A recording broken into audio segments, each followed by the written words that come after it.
ज्यादा चीजें कंप्लीट किए हो अपनी लेवल पे, ऑनलाइन में जितने भी स्टूडेंट है। हम्म।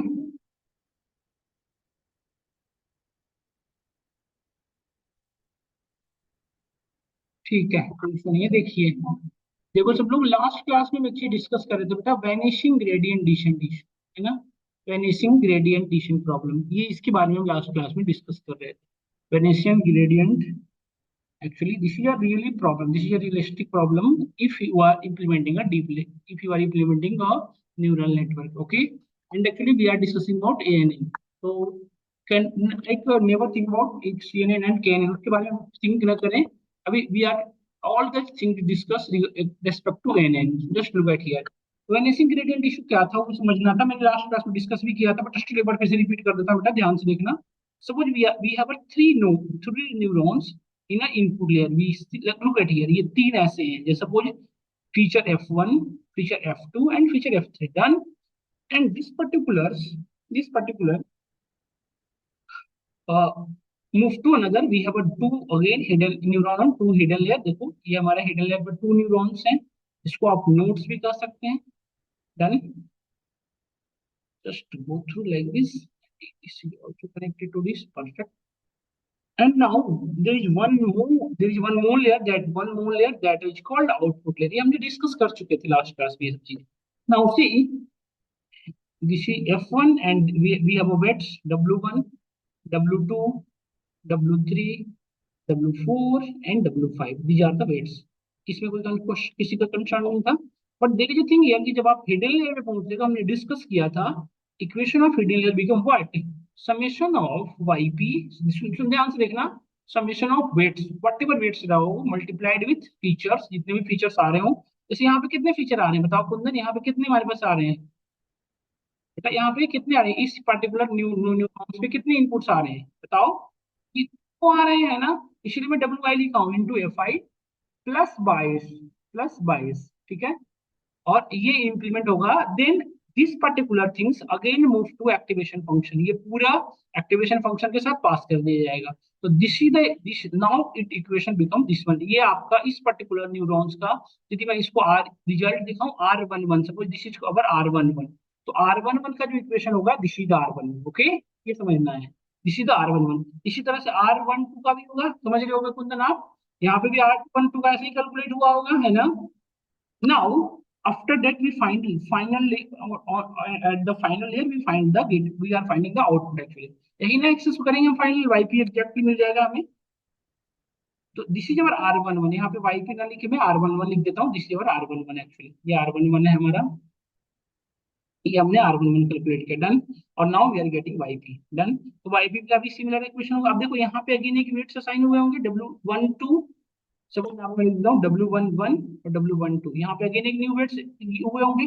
और फिर ये जो रिजल्ट होगा, ध्यान समझना, ये जो रिजल्ट जो जनरेट हुआ था R11 multiplied by this weight and we generating again another output with activation function, ये और नो, फिर से ये चीजें पास होगी, तो मतलब यहाँ पे हमारा अगेन एक नया फंक्शन बनेगा। तो यहाँ पे आप जनरली देखे होंगे, यहाँ पे लोग एफ एक्स लिखते हैं, नॉट, यहाँ पे जनरली जो लिखते हैं लोग, आप देखे होंगे मल्टीपल जगहों पे एफ एक्स, मतलब ये फंक्शन है ना actually, this is a function. तो यहाँ पे मैक्सिमम टाइम में देखे होंगे बुक्स वगैरह में या कहीं पे लिखा हुआ एफ एक्स, एफ एक्स मतलब this one, equation of this one, यहाँ भी हम एफ एक्स लिख सकते हैं। समझ रहे हो आप सभी लोग यहाँ तक, यहाँ पे सब लोग समझ रहे होंगे कि this is our Y P and we have a one more Y, this is our target actually, this is our actual target, this is our prediction. So we need to calculate the loss, सबसे पहले में क्या calculate करना पड़ता था, loss. अब if you want to decrease this loss, actually if you want to decrease this loss, we need to use which one, बताओ क्या यूज करना पड़ता है लॉस को डिक्रीज करने के लिए, हम क्या करते थे, we need to use backward, follow the backward propagation. अब हमें क्या करना पड़ेगा, again moving to this direction like this, yes, ऐसे मूवमेंट करना होगा।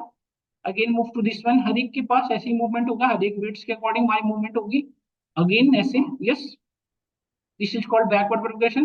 तो ना हम जब एक चीज और, जब बैकवर्ड प्रोग्रेशन करते थे तो हम बताए थे आपको चेन रूल, जिसके थ्रू हमारा वेट्स अपडेट होते थे, वेट्स की अपडेट होते थे। सपोज करो इस वेट्स को मुझे कैलकुलेट करना है, इसकी, सपोज करो इसको, इसे मुझे कैलकुलेट करना है, तो इसका इसके अकॉर्डिंग वेट्स क्या हो जाएगा मुझे बताओ सब लोग, इसका वेट्स क्या हो जाएगा बेटा, बता सकते हो कोई, इसका वेट्स क्या, जो सपोज मैं इससे बोलूं, देखो वेट्स अपडेट कैसे होते थे, याद करो मैंने बताया था आपको, वेट्स अपडेट होने का यही इक्वेशन था ना। सपोज को मुझे W11 अपडेट करनी है, जिसका इक्वेशन क्या हो जाएगा, W11 minus alpha into DJ by D11, यही ना ये सोनू, इसको वन न्यू कर लेता हूँ कि ये वन वन जब अपडेट होगा ना बेटा तो नया बनेगा ना ओमेगा, ये सोनू बताओ सब लोग। इसको मैं कर लेता हूँ ओमेगा न्यू वन, N1, ठीक है, ओमेगा N1, ताकि ये न्यू जो अपडेट हुआ है वो, इसका इक्वेशन तो यही होगा ना, यस बताओ सब लोग। वेट्स अपडेट होने का इक्वेशन तो यही था हमारा, जिसको आप ग्रेडियंट डिसेंट बेसिकली बोलते हैं। अब ना वो इस ये जो इस पर्टिकुलर वेट का अपडेट होने का एग्जैक्ट इक्वेशन क्या होगा, तुमने पढ़ा था चेन रूल, उसके अकॉर्डिंग मैंने बताया था आपको, ये जो पर्टिकुलर वेट्स है वो इस वजह से अपडेट हो रहा है और ये फाइनल यहाँ पे अपडेट हो रहा है ना। तो इसको यदि मैं लिखना हो तो हम इसको ऐसे लिख सकते हैं यूजिंग चेन रूल, हम इसको ऐसे एग्जैक्टली लिख सकते हैं, देखो डीजे बाई, एक बार तो इसलिए मैं डेरिवेटिव लिख देता हूँ फिर आपको समझाता हूँ।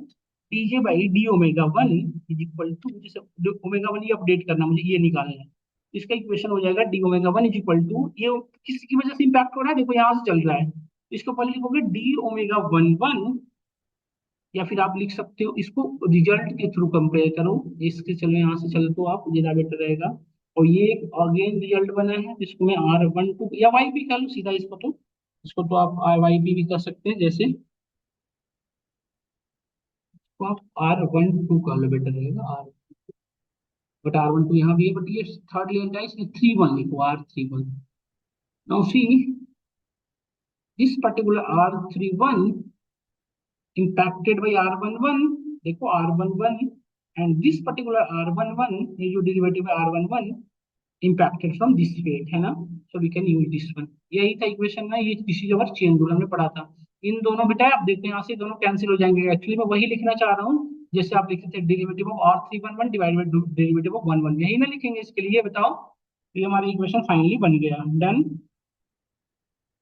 तो ये था हमारा इक्वेशन। अब इसकी वजह से एक प्रॉब्लम जनरेट होता है, समझना ध्यान से क्या होता है, थोड़ी सी इंपॉर्टेंट है समझना। यहाँ तक पहले बताओ सब लोग समझे हो नहीं समझे हो, यहाँ तक सब लोग समझे हो तब मैं आगे डिस्कस कर पाऊंगा, क्योंकि मैं बस क्लास बनाऊंगा और आपको नहीं समझ में आएगा तो बिल्कुल वो है। यहाँ तक सबको समझ में आया नहीं बताओ।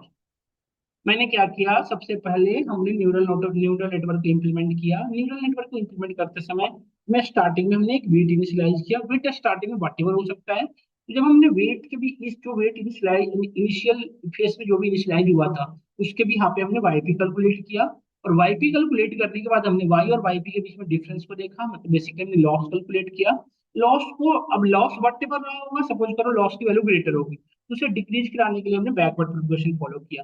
तो बैकवर्ड प्रोग्रेशन होता क्या है, बेसिकली हम वेट्स को अपडेट करते हैं यूजिंग दिस वन, हमने पढ़ा था using this equation we need to again calculate this weights, calculate करते हैं। तो वेट्स को कैलकुलेट करने के लिए हमें क्या करना होता है कि वो डिफरेंस जो लॉस फंक्शन को डिफरेंशिएट करते हैं, यही तो पढ़े थे हम लोग कि जो लॉस है उसको डिफरेंशिएट करके फिर उस पर्टिकुलर जो वेट्स है उसमें हमें माइनस करते हैं।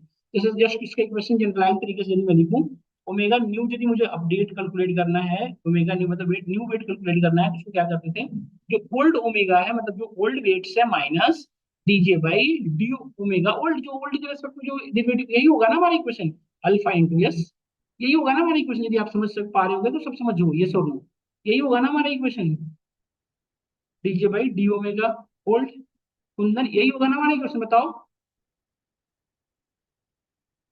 यही होगा हमारा इक्वेशन, जो ये अपडेट, ये हमारा न्यू वेट्स यहाँ से अपडेट होगा, ये ओल्ड माइनस होने की बात यही होगा ना बेसिकली। अब देखो, अब हमें अभी हम जो डिस्कस कर रहे हैं वो सिग्मोइड एक्टिवेशन फंक्शन के रिस्पेक्ट में डिस्कस कर रहे हैं। तो हमने पढ़ा था सिग्मोइड जो अभी हम डिस्कस कर रहे थे, अभी हम दो ही एक्टिवेशन फंक्शन डिस्कस किए, सिग्मोइड एंड रेल। तो सिग्मोइड जो एक्टिवेशन फंक्शन है बेसिकली इसमें होता क्या है, तो देखिए आप, पूरे इंटायर जो आपका इंटायर जो हमारा आउटपुट होता है वो किसमें कन्वर्ट हो जाता है, वन से लेके जीरो से वन के बीच में कन्वर्ट होता है, हमने पढ़ रखा है, यस और नो, यही हमने पढ़ रखा था। देखो ये सपोज करो जीरो है, this is 0.5 and this one is our one, तो टू ये दिस लुक लाइक समथिंग, देखो ऐसे ही तो होगा ये ना, ये solve something look like this, ऐसे कुछ होगा ये सॉल्व, बताओ सब लोग यही तो होगा ये। तो थोड़ा सा अच्छे से ड्रा कर देता हूँ यार, ये ड्राइंग थोड़ी अच्छी नहीं हुई है। जो हमारा सिग्मोइड फंक्शन है समथिंग लुक लाइक दिस, ऐसे दिखेगा ये, है ना, इसका इक्वेशन हो जाता है 1/1 to e to the power -6। Suppose इसको मैं जेड कहूँ तो यहाँ पे हो जाएगा हमारा, या वाई कह लूँ इसको तो हमारा बन जाएगा वाई, और ये हमारा एक्स एक्सिस है तो इसका इक्वेशन हो जाएगा 1 + e to the power -6, sorry Y है ना। वाई पी बेसिकली बोल लो, इसकी वैल्यू 0 से 1 के बीच में। अच्छा ये जो ध्यान, जैसे सपोज करें यहाँ पे लिख देता हूँ 1 2 3, ये हमारा -1 -2। अच्छा एक चीज ध्यान देना, जब आप सिग्मॉइड फंक्शन की जो ड्रा कर रहे होगे ना, तो नियर बाई जीरो रखना है, बहुत ऊपर मत कर देना। ये हमेशा इसकी जो ये वाली जो है निगेटिव वाली स्लोप में जो इसकी दिख रहा है, हमेशा निगेटिव स्लोप जो होगा नियर बाई जीरो होता है, बिल्कुल नियर बाई जीरो। मतलब 1 की भी लाइन में नहीं जाता, नियर बाई जीरो होता है, 1 के रेंज में भी नहीं आता, बिल्कुल ऐसे 1 एकदम जीरो के नियर बाई से ऐसे मूव करेगा, ऐसे मूव करता रहेगा। समझ गए ना आप सभी लोग? This is the things. तो अब एक चीज समझना है ध्यान से, यहाँ पे एक चीज मैं बताना चाह रहा हूँ। जब आप देखो, ये तो हमने पढ़ा था कि सिग्मॉइड फंक्शन जब सिग्मॉइड एक्टिवेशन फंक्शन जब यूज करते हैं, तो हमारा जो आउटपुट है वो 0 से 1 के बीच में ट्रांसफॉर्म हो जाता है। But there is again one more things in about sigmoid function. After derivative, after performing the derivative, after calculating the derivative of activation function, now it's value comes in zero, zero से 0.25 के बीच में लाई करता है। देखो, it convert look like something this, कुछ ऐसा convert हो जाएगा। देखो ये, this is the big issue with the sigmoid function. ये रियली बहुत प्रॉब्लमेटिक है इसकी वजह से। देखो इसकी जो कुछ, इसकी जो यदि आप डेरिवेटिव करेंगे, डेरिवेटिव करने का सेंस मेरा इससे है। देखो मैं एक्चुअली ये कहना चाह रहा हूँ कि if you are calculating the derivative of this activation function, sigma से रिप्रेजेंट कर रहे हैं हम इसको, कि वाईपी को यदि इससे कैलकुलेट, इसको कैलकुलेट करें and divide by D Z या डी वाई पी, इसकी जो इक्वेशन हो जाएगी, वो उस इक्वेशन की जो वैल्यू आएगी, वो जीरो से लेके 0.25 के बीच में लाई करती है। It look like something this, it lie between 0 to 0.25। आप देख के इसको, एक्चुअली ये प्रूफ्ड है, आप चेक कर सकते हो। मतलब आप एक रिसर्च वर्क में चेक कर सकते हो, इसकी वैल्यू इससे ज्यादा ग्रेटर हो ही नहीं सकती, कभी कभी नहीं होती इसकी, ऐसे होती है 0 से 0.25 के बीच में, इससे नीचे मतलब 0 और 0.25। मैं वो प्रॉपर ड्रा नहीं कर पा रहा हूँ, बट इसकी एरिया ऐसे ही लाई करेगी। मतलब मैक्सिमम जो जाएगी 0.25 तक, 0 से 0.25 तक। समझ में आया? तो इस वजह से प्रॉब्लम क्या जनरेट होगा, सो समझना बेटा, आप ध्यान से देखना। जैसे सपोज दैट हमने डीजे बाई सॉरी, हमने जो लॉस कैलकुलेट किया था डीजे बाई डी ओमेगा 1 1 के रिस्पेक्ट में जो हमने कैलकुलेट किया था, अभी जो फार्मूला लिखा था हमने, ये देखो यहाँ पे जो मैंने लिखा था, ये जो मैंने कैलकुलेट किया था अपडेटेड वाला, ये जो मैं अपडेटेड वेट्स मुझे कैलकुलेट करना था 1 1 के रिस्पेक्ट में जो हमने लिखा था यहाँ पे, कि इसका क्या हो जाएगा, जैसे ओमेगा न्यू के लिए, तो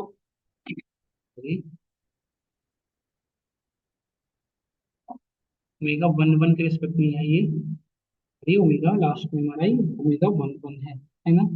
ये हमने कैलकुलेट किया था। इसी के रिस्पेक्ट में यदि मैं बात करूं, अब देखो, अब ये जो था हमारा, इसका इक्वेशन यदि मैं कुछ ऐसे लिखूं, ध्यान से देखना, जैसे डीजे बाई नहीं, यहाँ पे अपने ये देख लो, इसको इसके अकॉर्डिंग चलो ध्यान से। देखो ये R2 लिखा हूँ बेटा, R22 इम्पैक्टेड बाई R11, क्योंकि ये जो यही इनपुट यहाँ पे पास हुआ होगा ना, तो इसको हम ऐसे लिख सकते हैं, derivative of R21 divided by, sorry differentiated by R21 किसकी वजह से इम्पैक्ट हो रहा है, R11 के, तो यहाँ पे लिखेंगे हम R11 D R11 derivative of R11, it getting multiplied with derivative of R11 divided by. अब देखो ये किस वजह से इम्पैक्ट हो रहा है, कुंदन बताओ, इसका इम्पैक्ट किस वजह से होगा, इस वेट्स की वजह से, ये सोना बताओ। ये जो R11 कैलकुलेट हो रहा है, उसका इम्पैक्ट किस, इसमें जो भी चेंजिंग होगा, वो फैक्टर क्या आ रहा है, ओमेगा 1 ही तो रहा होगा, ये सोना बताओ। So now you can simply write here d omega 1 simply, okay। तो अभी जो जिसकी मैं बात कर रहा था, ये जो एक्चुअली ये जो एक्टिवेशन फंक्शन यदि इसमें लगा है, तो इसकी वैल्यू तो 0 से 0.25 के बीच में ही आएगी ना, क्योंकि आप तो पूरे वाईपी पे हर बार जब भी कैलकुलेट करोगे वाईपी, तो उसमें एक्टिवेशन फंक्शन तो हर में सभी में लगेगा ना, यहाँ पे भी लगा होगा, यहाँ पे भी लगेगा, यहाँ पे भी लगेगा, लगेगा ना ये सब। जब एक्टिवेशन फंक्शन लग जाएगी, तो पूरी वैल्यू जो है जीरो से 0.25 के बीच में लाई करेगी, ओके। इसकी दोनों की वैल्यू देखो, इसकी वैल्यू 0 से लेकर 0.25 के बीच में लाई करेगी, इसकी वैल्यू वही सिमिलर है, दोनों की वैल्यू। तो जस्ट एक एग्जांपल के पर्पज से मैं बात करूं, यदि सपोज करो इसकी वैल्यू 0.5 है, जस्ट एग्जांपल से बात करूं, जैसे ये सपोज करो बेटा 0.2 है सपोज, और ये वैल्यू 0.3 है, ओके। तो ये जो 0.525 तक जा सकता है, तो क्या 0.3 हो सकता है, बताओ ये क्या हो सकता है? नहीं हो सकता ना, 0.12 से बड़ी वैल्यू है ना बेटा, 0.03। और इधर जितना नियर बाई जाओगे ना, वैल्यू हमारी डिक्रीज होती जाएगी। इसको मल्टीप्लाई करो तो क्या वैल्यू आएगी बताओ, तो यदि मैं मल्टीप्लाई करूँ तो वैल्यू क्या आएगी?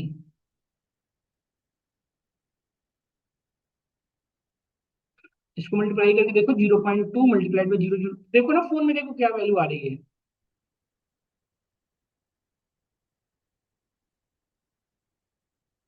अच्छा एक चीज देखो, इसमें जब मल्टीप्लाई करते जाओगे तो क्या ये वैल्यू छोटी होती जा रही है, नहीं हो रही? बताओ, इसमें अगेन एक लेयर होता तो उसकी वैल्यू सपोज करो 0.005 होता, तो क्या ये वैल्यू एक टाइम आएगा ना जब 10 टू द पावर माइनस 4 या -3 आने लग जाएगा? ये सुनो, बताओ, ये वैल्यू बहुत छोटी होती जा रही है, नहीं हो रही? बताओ सब लोग, बताओ। ये जितनी बड़ी होगी, जो मतलब जितनी मल्टीपल मल्टी लेयर के हमारे न्यूरॉन्स इंप्लीमेंट होंगे, जितनी भी मल्टी लेयर के न्यूरॉन्स होंगे, तो ये जो वैल्यू है हमारी डिफरेंशिएशन की, बहुत छोटी हो जाएगी, बिल्कुल नेग्लिजिबल। इसको जब इसमें से माइनस करोगे, ध्यान से देखो बेटा, देखो ये जो वैल्यू, इसी को तो कैलकुलेट करने की आप पूरी कोशिश कर रहे हो, यही कैलकुलेट कर रहे हैं ना हम बेसिकली।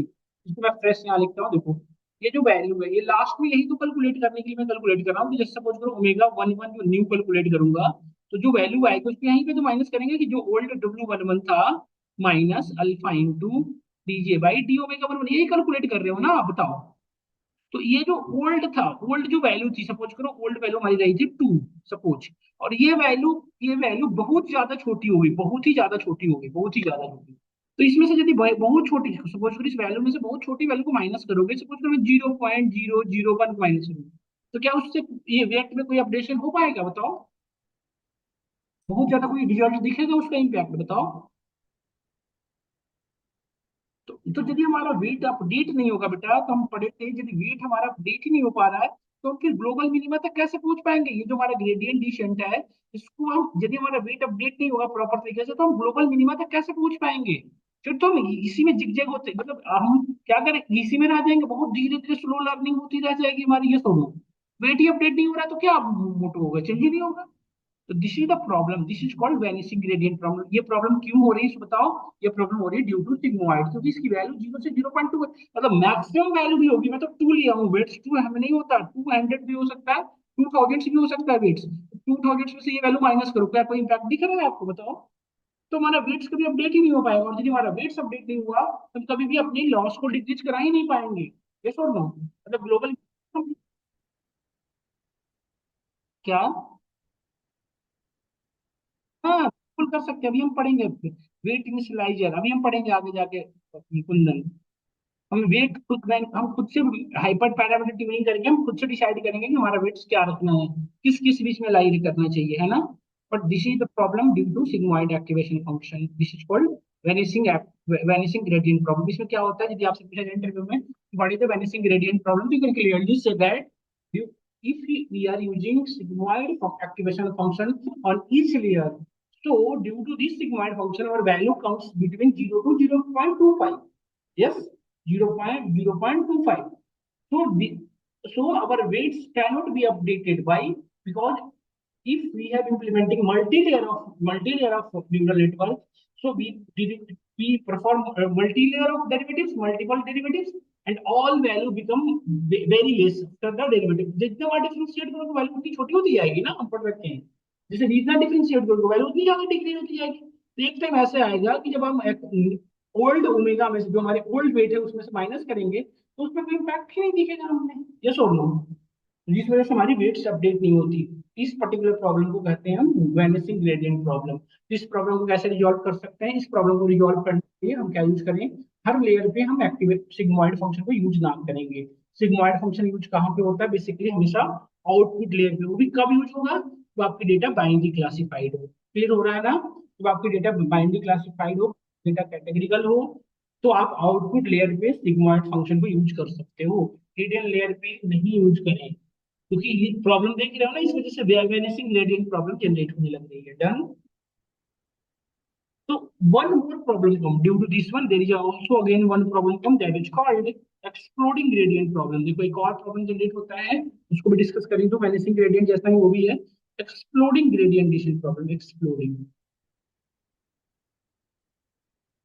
एक बार मैं आपको फिर से 2 मिनट का टाइम दे रहा हूँ, 5 मिनट का। एक्सप्लोसिंग एक्सप्लोडिंग ग्रेडियंट प्रॉब्लम, ये क्या है और क्या डिस्कस करना है इसमें, वो पढ़िए, थोड़ा सा ध्यान से देखिए।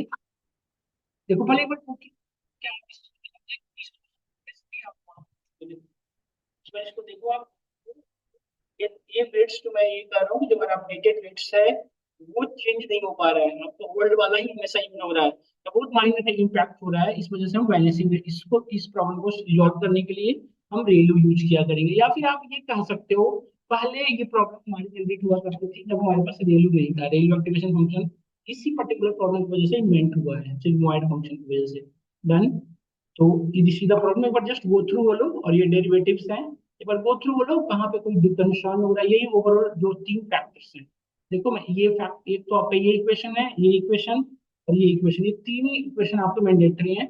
अब इस तीनों में आपको कोई डाउट हो तो देख लो, बताओ आप, ये फोर्थ वाली था, ये फोर्थ इक्वेशन। अब इसको हम प्रैक्टिकली इंप्लीमेंट करके देखेंगे आफ्टर एक्सप्लोडिंग ग्रेडियंट। तो एक बार देखो इसको, क्या आपका कोई डाउट है तो बताओ आप। मैं वेट करता हूँ 2 मिनट, अब एक बार देख लो सब लोग, कुंदन देखो समझो और बताओ यदि कोई doubt है। नहीं बेटा, बायस, बायस आपका चेंज होगा अपने अकॉर्डिंग। बायस एक्चुअली एरर है ना, जिस टाइप ऑफ एरर ना। तो ये हमारा exploding problem, exploding gradient problem का रिकॉर्डिंग हमने भी स्टार्ट नहीं किया था, तो गड़बड़ हो गई।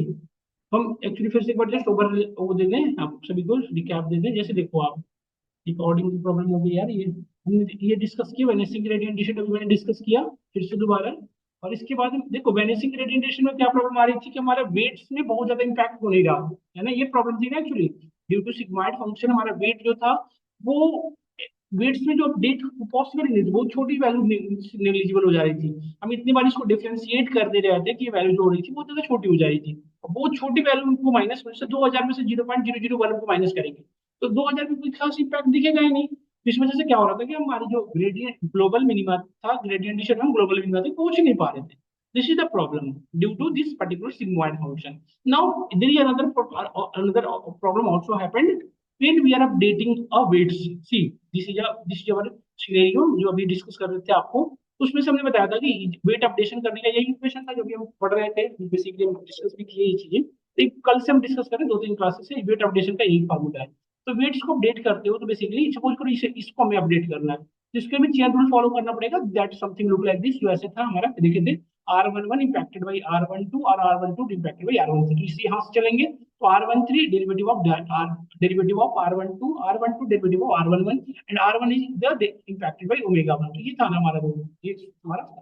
तो suppose that this is the, suppose हमने ये बताया था कि ये बेसिकली हमारा ये वाला पार्ट है ना, इसे मुझे कैलकुलेट करना है। तो इसे कैलकुलेट करना है तो बेसिकली इसमें यदि हम बात करें तो यही तो इक्वेशन पास हो रही है एक्चुअली, जब वेट्स 2 1 हमने यहाँ पे लिखा, वेट्स 2 1 है ना, मल्टीप्लाइड विथ R11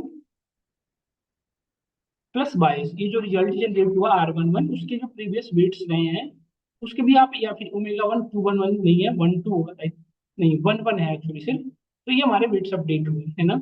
अब थिंग इज दैट 2 1 हम इसे यूज कर रहे थे यहाँ पे, कहीं पे हम 2 1 हमने कहाँ से यूज किया था, इसको 2 1 था शायद, आई थिंक ओमेगा 2 1। इसकी कैलकुलेट कर रहे हैं एक्चुअली, तो ये हो जाएगा हमारा R11 ठीक है। ये R11 यहाँ से मल्टीप्लाइड होकर वेट के साथ इंसलाइड, परफेक्ट। तो ये हमारा आ गया। तो यदि हम इस पूरे, अब ना यदि हम इस R1 को कैलकुलेट करने की बात करें, ये जो R1 हमारा कैलकुलेट हो रहा है, देखो यहाँ पे ये जो R1 कैलकुलेट हो रहा है इस वेट को मल्टीप्लाइड करके ही तो हो रहा होगा, है ना, इस मल्टीप्लाइड बाई इस weight multiplied by this one. तो ये जो हमारा रिजल्ट मिलेगा, एक्टिवेशन फंक्शन इंप्लीमेंट होगा। एक्टिवेशन फंक्शन को 5 से डिनोट कर रहा हूँ, है ना। तो ना इसको हम ऐसे भी लिख सकते थे, देखो आप, ये जो हमने इस इक्वेशन को, derivative of this particular function divided dj into dj by dr1, क्योंकि अभी हम जो चेन रूल फॉलो कर रहे थे उसी के अकॉर्डिंग ये चीजें जनरेट हुई है। तो इसके भी यहाँ पे यदि मैं थोड़ी सी एक्सप्लोर करूँ तो ये बताया था मैंने कि डिस्कस कर रहे थे कि एक्टिवेशन फंक्शन जो होता है बेसिकली 0 से 0, सॉरी सिग्मॉइड एक्टिवेशन फंक्शन यदि हम यूज करें तो इसकी वैल्यू 0 से 0.25 के बीच में लाई करेगी। तो सपोज हमने जस्ट एग्जाम्पल है कि वैल्यू 0.5 आई होगी, ये वाली वैल्यू 0.15 आई होगी सपोज ना। इसकी बात करें तो इसकी यदि बात करें तो डीजे जे जे का इक्वेशन हमने अभी लिखा था, है ना, ये वाली चीजें, and derivative into multiply with R11 plus 22 divided by R11, मतलब डेरिवेटिव ऑफ R11 हमने पढ़ा था, कांस्टेंट वैल्यू का यदि डिफरेंशिएशन करो तो हो जाता है 0। ये चीजें 12th में पढ़ रखी होगी आप। और ये इसके रिस्पेक्ट में डिफरेंशिएट हो रहा है तो बन जाएगा 1। तो सिर्फ हमारी वैल्यू रह जाएगी ओमेगा 2 1, है ना। तो समझ, एक एग्जाम्पल के केस में बताया था तो वेट्स ऑफ 2 1 ओमेगा 2 1 1 2 1 है, जिसकी वैल्यू सपोज करो समथिंग लुक लाइक दिस, 200 है, और प्रीवियस वैल्यू हमारी 100 रही है सपोज। तो हम एक्चुअली ये जो कैलकुलेट किए हैं इसी चीज के लिए तो यूज किए हैं, कैलकुलेट किए हैं कि हम अपडेट करेंगे। इसको हमने क्या किया कि जो प्रीवियस वैल्यू थी उसमें से एक बड़ी वैल्यू को कैलकुलेट करेंगे, क्योंकि माइनस कर मल्टीप्लाइड होगा तो एक बड़ी वैल्यू जनरेट होने लग जाएगी। तो ये इतनी बड़ी वैल्यू थी, देखो 900 समथिंग बना माइनस होने के बाद। तो प्रीवियस वैल्यू हमारी 100 थी और जो करंट वेट्स आया वो 900। काफी मेजर चेंज है, आप ध्यान से देखो काफी चेंजिंग है। इस चेंज की वजह से क्या होगा, हम कभी भी ग्लोबल मिनिमा के पास अगेन पहुंच नहीं पाएंगे। तो ये बहुत मेजर डिफरेंस, वैसे ऐसे मूवमेंट होने लग जाएगा, जिगजैग हो जाएगा। तो दिस ऑल्सो प्रॉब्लम। ये दो तरह की प्रॉब्लम हमेशा आपको फेस करने को मिलेंगे। एक प्रॉब्लम तो सिग्मॉइड की वजह से था, तो उस प्रॉब्लम को रिजॉल्व करने के लिए क्या यूज कर सकते हैं, अभी हमने बताया वेनिसिंग ग्रेडियंट जो था उसको रिजॉल्व करने के लिए क्या यूज करें। हर लेयर पे हम सिग्मॉइड फंक्शन को ना यूज करेंगे, रेलू यूज किया करेंगे। ये इसका इसका तो सॉल्यूशन ये है कि इसमें वैनिसिंग ग्रेडियंट प्रॉब्लम, जब इसको रिजॉल्व, आपको यदि इसको रिजॉल्व करना है तो सिर्फ आप आउटपुट लेयर पे, और वो भी कब, जब आपका आउटपुट लेयर बाइनरी क्लासिफाइड हो तभी से यूज करो वैनिसिंग ग्रेडियंट प्रॉब्लम, है ना। ये हमने डिस्कस किया। बट यदि हमारा आउटपुट हिडन लेयर और इस पे हिडन लेयर और इनपुट लेयर पे कभी भी हम स्मार्ट फंक्शन को यूज नहीं करेंगे, जिससे हम इस वैनिसिंग ग्रेडियंट प्रॉब्लम को रिजॉल्व किया जा सकता है। फिर अब देखें हमने ये वाली प्रॉब्लम, देखो ये वाली जो एक्सप्लोडिंग ग्रेडियंट, ये जो वेट सबडेशन की वजह से जो प्रॉब्लम आ रही है इसकी वजह से ये भी वे है क्या, एक्सप्लोडिंग ग्रेडियंट प्रॉब्लम है, वेट इनिशियलाइज करने के लिए डिफरेंट डिफरेंट वे पड़ेंगे फर्दर क्लास में करने पाएंगे, ठीक है। क्लियर हुआ। तो इंटरव्यू में आपसे पूछा जाता है कि how to avoid vanishing gradient problem, clearly से